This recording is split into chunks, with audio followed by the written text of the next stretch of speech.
বাসে যে যাত্রীগুলো যায় তার চেয়ে বেশি যায় হচ্ছে ট্রাক আর পিক আপে। অনেক পিক আপ টাকে লোক নেয়, অনেক রিক্সে নেয়।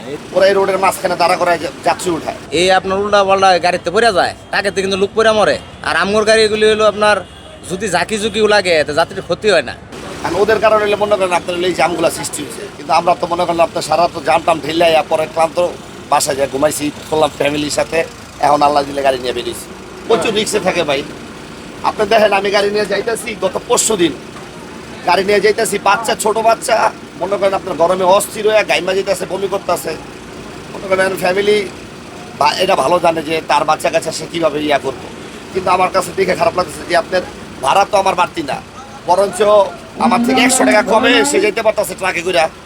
কিন্তু তার ফ্যামিলি বাচ্চা কাচ্চার কি একটা অবস্থা হয়েছে।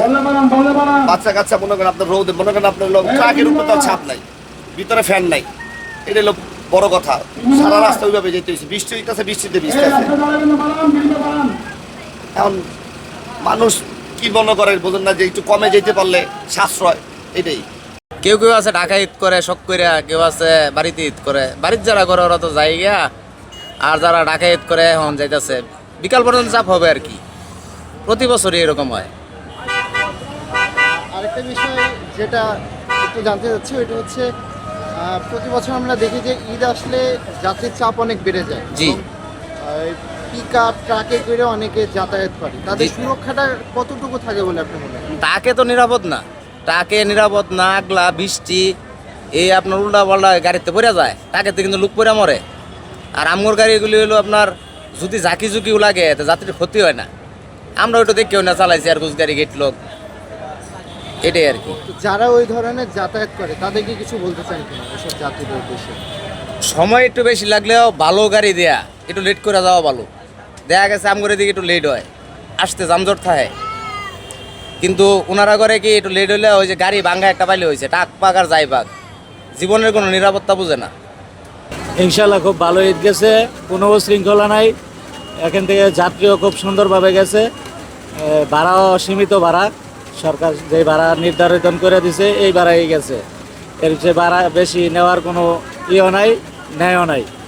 সবাই খুব সুশৃঙ্খলভাবে গেছে, সুশৃঙ্খল পরিবেশে গেছে, খুব ভালো হয়েছে। ঈদ খুব সুন্দর কাটাইছে। সুরক্ষায় থাকে অনেক রিক্স, অনেক রিক্স। এই জিনিসটা আসলে কারা দেখবো জানি না, দেখে না ঠিক মতন।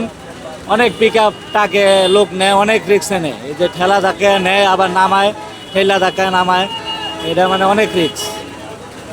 এরা বৃষ্টি বাদল কিছুই মানে না, কিন্তু টাকে উঠে গিয়া ভাড়াও কিন্তু সস্তায় যাইতে পারে না।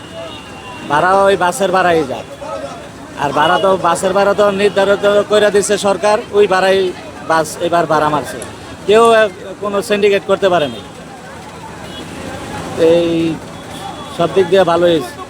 এখন যাত্রীদের চাপ কিরকম দেখছে? যাত্রীদের চাপ সীমিত আছে, একদম বেশিও নাই কমও নাই, সীমিত আছে আর কি। আছে মোটামুটি ভালো আছে, এখন পর্যন্ত ভালো মবিসিং যাইতেছে, সব গাড়িতে ভালো যাত্রী যাইতেছে। মহাসড়কের যানজট কিরকম? মহাসড়কে এখন 2 দিন ধরে যানজট কম, কিন্তু 4-5 দিন আগে খুব যানজট ছিল। এখন 2-3 দিন ধরে যানজট কম আছে। কোনো প্রকার কোনো সমস্যার সম্মুখীন হচ্ছে? কোনো প্রকার কোনো সমস্যা এখনো হয় নাই, আমার সামনে পড়ে নাই।